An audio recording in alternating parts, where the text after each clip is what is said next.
Good day to you, wonderful, lovely people, wherever you are, all over the world, where you for the hear me now. Baba God, he don't do amo. King of glory, lion of the tribe of Judah, he has done it again. Don't carry me, come back for inside on a domot on top of show with the call Niger. Now, wow, now for you with the summer one of the top 10 headlines for Niger in the last 24 hours within 10 minutes. Oh, yeah, now make on a contact shop. My name never change. Maybe your personal person, but I'm on the radio. AK for the Samuel is my full name, but simply call me off the bag, Balaga. Call me the God on radio. Emi Gongolo. Oh, yeah, find something to sit down. Make a summer, you know, waiting. Make a summer on the headlines where my eyes see. Oh, after that, waiting your eyes see. My eyes see plenty things today. We shall make Almighty God to have mercy. Corona, koro. But now good news. Now, yeah, I want to start on today. Oh, waiting be the good news.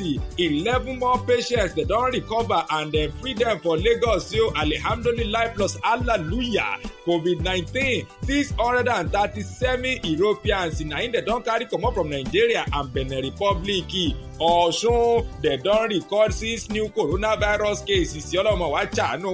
Federal government then go root about the Nabo Babi Allah then go beg United States billionaire for ventilators in Twitter la illa. One businessman who they don't jail him on top say Isama person 5 million naira check wey be Ofege mother of 3 don't do anything she don't do jua inside Osun River on top say everything difficult for her and her family. One kill they say soldier don't fall one person for where now they say when they fight with residents when they try to enforce coronavirus lockdown for where you go hear am for later inside the matter. Nigeria they say we dey face unprecedented economic challenge wetin dey shele happen dey notice something dey happen after the whole matter Agege Central Mosque they don close am why dem close am task force na dem close am you go know wetin shele gangan after the waiting after the particular matter oya na sharparly make I enter the place make I dey sama una make I start with the good news wey we record today wey make everybody dey dance dey happy to God Oluwa o makede sheke. The Lagos State government don free 11 new patients wey dey just dey receive treatment for the infectious disease center for Yaba. They say Governor Babajide Sanwo-Olu of Lagos na him polongo the matter on top in Twitter page on Thursday. He said the patients including 2 females and 9 males their results don come out negative in 2 rounds of tests. I want to use this opportunity to once again thank our frontline health officers and other professionals for their services. Our no dupe thank God oya Naija na wow European people don dey run comot àwọn ẹlẹ́ni ọ̀nìyàn lọ́nìyàn. They say German airline Lufthansa and Air France on Thursday dem carry about 637 more Europeans comot from Nigeria and Republic of Benin. Although the airport for Nigeria they don close am for normal flight operation as part of measures to take fight further importation of COVID-19 into our country. They say the evacuation flight federal government allow am make e come while 238 Germany pikin dem carry dem by Lufthansa. Air France carry 399 French and Dutch citizens. Come on, away from that one jare. Naija na wow Osun State don record 6 new coronavirus cases oloma janu wa pẹ̀lú ekuru ọ̀ràn ike as we dey pray say some dey comot na so others dey follow. Osun State government on Thursday confirm say 6 more Ivory Coast returnees don test positive for coronavirus. The Punch report say the development na im dey bring the total number of cases for the state to 20. Osun State Commissioner for Health Dr. Rafiu Isamotu na im dey yarn the Punch say all the 127 returnees na im dem don test and 18 of them na positive. They say meanwhile Governor Gboyega Oyetola of Osun on Thursday don sign the Disease Emergency Prevention Regulation 2020 law in the bill for a first lockdown order for the state. Coronavirus wetin be your name oya comot for Naija na wow federal government don dey go do bambiala they don dey do begi for ventilator on top Twitter. Federal government don come under ayaji for talk say dem go on social media to go beg the United States billionaire Elon Musk for ventilator to take fight COVID-19 pandemic. Musk wey be say na him be the founder and chief engineer for SpaceX. The 9 send tweet on Thursday say im company get extra ventilators wey dem don approve by the Food and Drug Administration for America. Àwa náà bá wò pé kí ló fi ń jẹ́ èèyàn ẹjọ́ náà fi ṣẹ̀bílì láì ẹni ọlọ́run bá bò kó bùn wá o. Na him make Nigerians the best for federal government. Say wow, go dey do that kind thing na. You dey forehand o. Naija na wow, one businessman dem don jail am on top say e issue 5 million naira ofege check. A Rivers State High Court wey dey sit down for Port Harcourt on Tuesday don sen ten ce the businessman Samson Onyekachi to 2 years imprisonment on top say e sama person check for 5.1 million naira. Justice M.O. Okpara na him convict Onyekachi on one count of issuance of drug check after finding the defendant guilty of the offence. So the EFCC na him catch am, torchlight the matter and show him face before the defendant.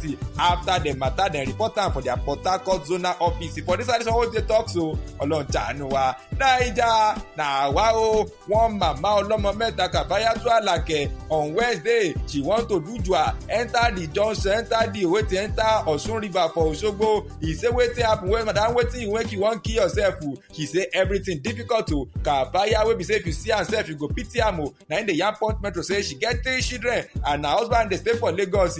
Kafaya wey dey breathe nko say to breathe sef dey difficult am, e dey hard am. When she dey rescue am she say she don tire for life o. Make dem leave am make she Kawasaka make she dey travel dey go. Ọlọ́run ṣàánú wa tó.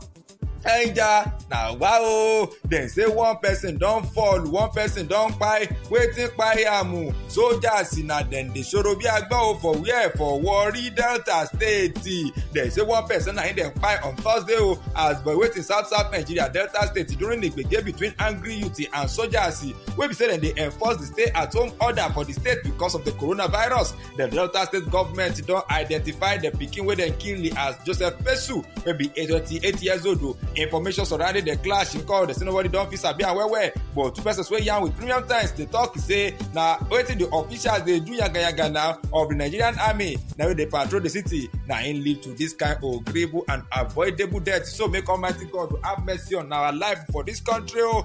Nigeria dey say make una brace up o. Who dey yarn? Baba Keke Yemi Osinbajo. He say economic ozigi, economic gbege, e go show we must communicate to our people where we are now and that we can no longer assume we are still where we used to be. We are faced with waiting. We are faced with challenge that no government in the history of Nigeria has ever faced to. So we got to redesign our waiting economic planning and change our thinking. Wo koni se wu kolon wo cha no wa o. Ladies and gentlemen, make una no stop to dey pray o. Na prayer na we need. Na prayer fit do am o. Federal government don confuse you la illa illa. So still on top the matter, Agege Central Mosque.